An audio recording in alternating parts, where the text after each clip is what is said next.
एक प्रश्न आपके सामने रख रहा हूं, उत्तर बिना दिए। मैं डॉक्टर आनंद प्रदीक्षित जीवन प्रबंधन चैनल से आपके समक्ष उपस्थित हूं। बेटियां क्या जुल्म सहती रहें? पुरुष सत्ता के जुल्म शाश्वत काल से सहती आई बेटियां अब एम्पावरमेंट की उड़ान भरते हुए, मैं सच्चे एम्पावरमेंट की बात कर रहा हूँ, देह दिखाऊ टाइप का फिल्मी मॉडल्स के एम्पावरमेंट की बात नहीं कर रहा, सचमुच के एम्पावरमेंट की बात कर रहा हूँ। जो बेटियां किसी भी क्षेत्र में आगे बढ़ना चाहती हैं, पढ़ना चाहती हैं, वैज्ञानिक बनना चाहती हैं, खेल कूद में आगे निकलना चाहती हैं, राष्ट्र की मुख्य धारा में आना चाहती हैं, सेना में आना चाहती हैं, पुलिस में आना चाहती हैं, प्रशासनिक सेवाओं में आना चाहती हैं, क्या वे पुरुष सत्ता के तमाम अत्याचार सहती रहें? हालांकि मैंने कहा है कि मैं उत्तर नहीं दूंगा, लेकिन उत्तर मेरे मुंह से निकल ही जाता है। मैं क्या करूं? सॉल्यूशन देना मेरी आदत है, आईएएस रैंक अधिकारी रहा हूं। अधिकारियों से उम्मीद की जाती है कि वो सॉल्यूशन देंगे, बिना सॉल्यूशन दिए अधिकारी अधिकारी नहीं होता। तो शायद वीडियो में मैं एक्सटेम्पोर बोलता हूं, मेरे सामने कोई स्क्रिप्ट नहीं होती है। प्रश्न ये है कि दिमाग को झकझोरने वाली चीज़ें सामने आती हैं। मैं एक टीवी सीरियल उस पर ऐप पर देख रहा था, काली। तो एक बेटी जो कि स्पोर्ट्स में अपना स्थान बनाना चाहती है, उसे दुर्भाग्य से वो नगर भी गाज़ियाबाद ही दिखाया गया है, जहाँ दुर्भाग्य से मैं रहता हूँ। मैं इस शहर में कभी नहीं रहना चाहता था, मैं सदैव इलाहाबाद चाहता था, लेकिन नहीं हो सका, रहना पड़ा। एनीवे, तो एक माफिया लीडर उसको सेक्सुअली हैरेस करने का प्रयास करता है। बस इतना ही मैंने देखा है और मेरा दिमाग झकझोर दिया उसने। उस प्रस्तुतिकरण भी उसका बहुत ही मतलब एकदम रियलिस्टिक है कि ऐसा होता होगा। माता पिता बेटियों के जन्म पर क्यों डरते हैं? बेटियों के जन्म पर दुखी क्यों हो जाते हैं, सैड क्यों हो जाते हैं? क्योंकि बेटियों की हैवानों से रक्षा कैसे करेंगे? एक आम आदमी अपनी बेटियों की रक्षा कैसे कर सकता है? उन राक्षसों से जिनकी पहुंच बहुत ऊंची है, उनसे अपनी बेटियों की रक्षा कैसे करेगा? ये प्रश्न है, मैं इसका उत्तर नहीं दे पा रहा हूँ। इसलिए नहीं दे पा रहा हूँ कि वो जो ऊंची पहुंच वाले हैवान हैं, पुलिस भी उनके मुट्ठी में है, उनके तमाम गुंडे चारों ओर बिखरे हुए हैं। आप कभी उन्नाव का केस पढ़ते हैं, कभी आप कहीं का केस पढ़ते हैं, कभी हाथरस कांड पढ़ते हैं, कभी कोई कांड पढ़ते हैं, और आप देखते हैं कि पहुंच कितनी ऊंची है। वो परिवार का जीवन एकदम नष्ट हो जाता है, सिर्फ इसलिए कि उस बेटी ने थोड़ी उड़ान भरने की कोशिश की थी। वो नौकरी करना चाहती थी, वो किसी फील्ड में आगे बढ़ना चाहती थी, किसी क्षेत्र में वो नाम करना चाहती थी, लेकिन पुरुष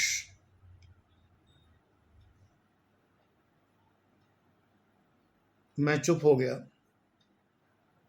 क्योंकि मैं भी पुरुष हूँ और मुझे पुरुष जाति पर शर्म आने लगती है ऐसे में कि वो स्त्री को इतना ज़्यादा शोषित क्यों करना चाहता है। क्या उसको वो बेटी की तरह नहीं देख सकता? क्या उसको बहन की तरह नहीं देख सकता? अरे न देखो बेटी बहन की तरह, अपरिचित की तरह नहीं देख सकता। उसको हवस का शिकार बनाना कोई ज़रूरी है क्या? घृणा होती है पुरुष शब्द से, जैसे गुरु शब्द से मुझे घृणा होती है। गुरुओं के गुरु घंटालपना देखकर गुरु शब्द मुझे बहुत ही घृणित लगता है। इसीलिए मैं गुरु पूर्णिमा और टीचर्स डे को बहुत दुखी हो जाता हूँ और बहुत टेंस हो जाता हूँ, क्योंकि जब भी कोई छात्र मुझे गुरु ब्रह्मा गुरु विष्णु लिखता है तो मेरी आग लग जाती है एकदम से, कि इंसान न तो ब्रह्मा विष्णु महेश परमब्रह्म हो ही नहीं सकता। ये सब गुरुओं का रचाया हुआ ढोंग है अपने आप को महिमा मंडित करने के लिए। इसीलिए गुरु कहलाने से मुझको नफरत है, लेकिन लोग कहते हैं तो मैं उसको एक्सेप्ट कर लेता हूँ। मैं जानता हूँ कि वो सर का हिंदी ट्रांसलेशन है बस, इसलिए। ऐसे ही मुझे बताइए, पुरुष शब्द मतलब पुरुष कहते ही लगता है कि स्त्री को बुरी तरह से जो प्रताड़ित कर रहा है। इसीलिए कुछ औरतें शिकारी औरतें बन जाती हैं बदला लेने के लिए, इसीलिए कुछ औरतें विद्रोहिणी बन जाती हैं, इसीलिए तमाम घरों में औरत का राज चलता है।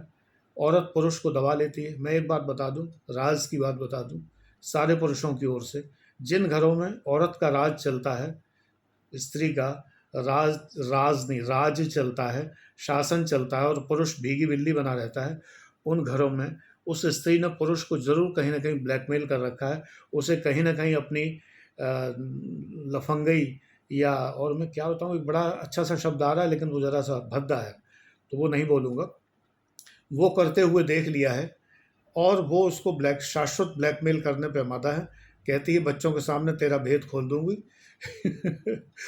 तो वो बच्चों के सामने अपने को आदर्श पिता बनाए रखने के लिए उस अपनी स्त्री से सदैव के लिए दब जाता है। जिन जिन परिवारों में स्त्री हावी है, वहाँ वहाँ पुरुष की कोई ना कोई वीडियो स्त्री के पास है। वीडियो यानी कि उसकी कोई ना कोई करतूत उस स्त्री के पास है, लफंगई उसके पास है। पुरुष क्यों ऐसा है? लफंगी करने की ज़रूरत क्या है? अरे शांत से रहिए, शांत रहिए।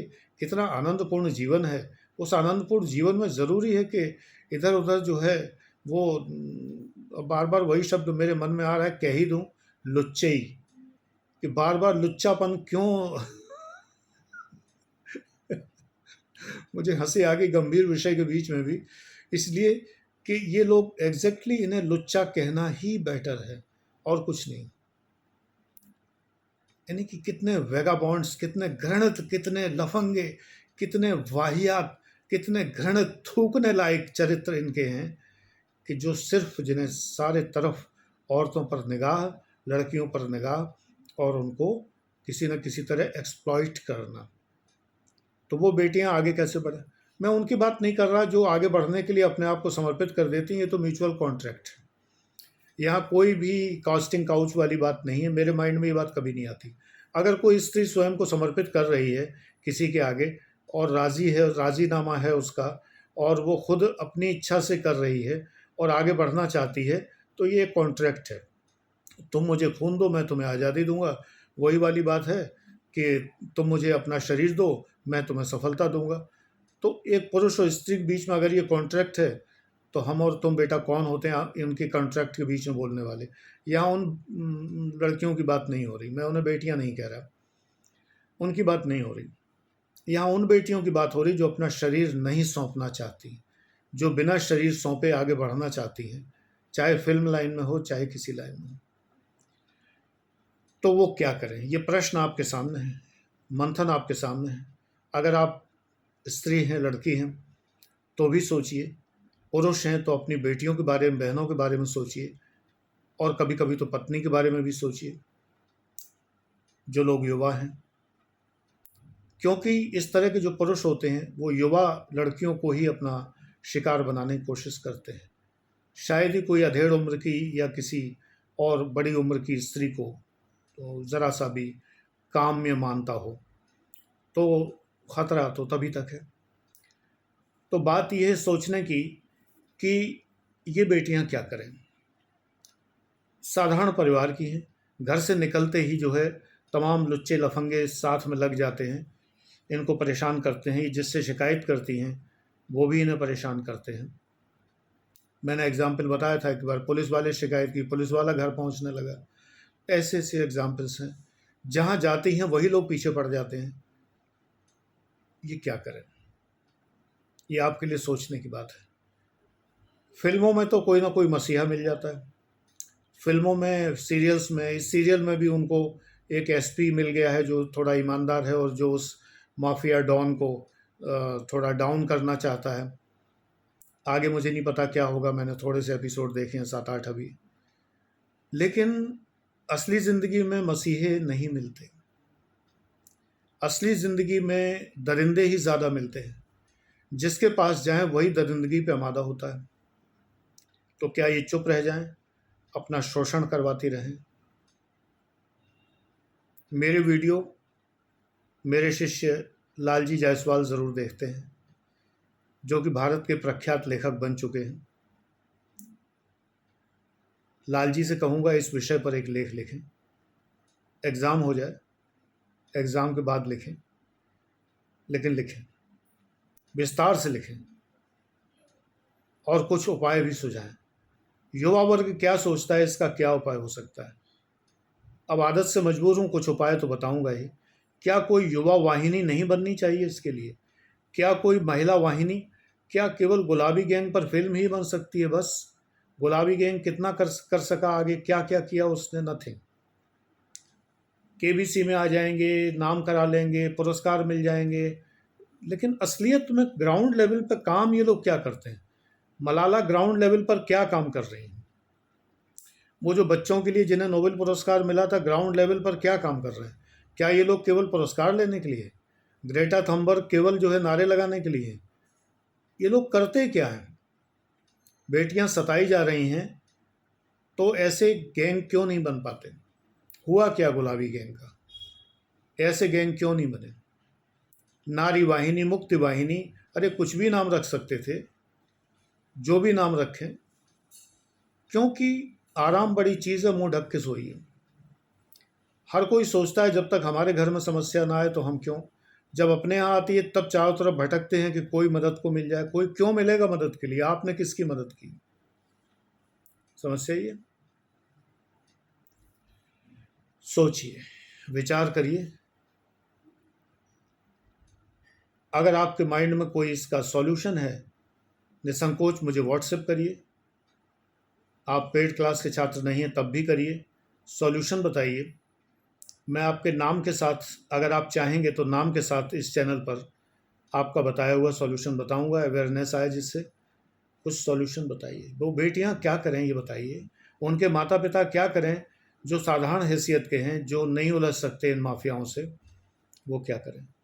मैं फिर कहूँगा, उन स्त्रियों की, उन लड़कियों की बात नहीं हो रही जो अपने आप को स्वेच्छा से समर्पित कर रही हैं। उनसे मुझे कोई मतलब नहीं है, ना कोई सहानुभूति है। सिर्फ उनसे जो प्रताड़ित हैं, दुखी हैं।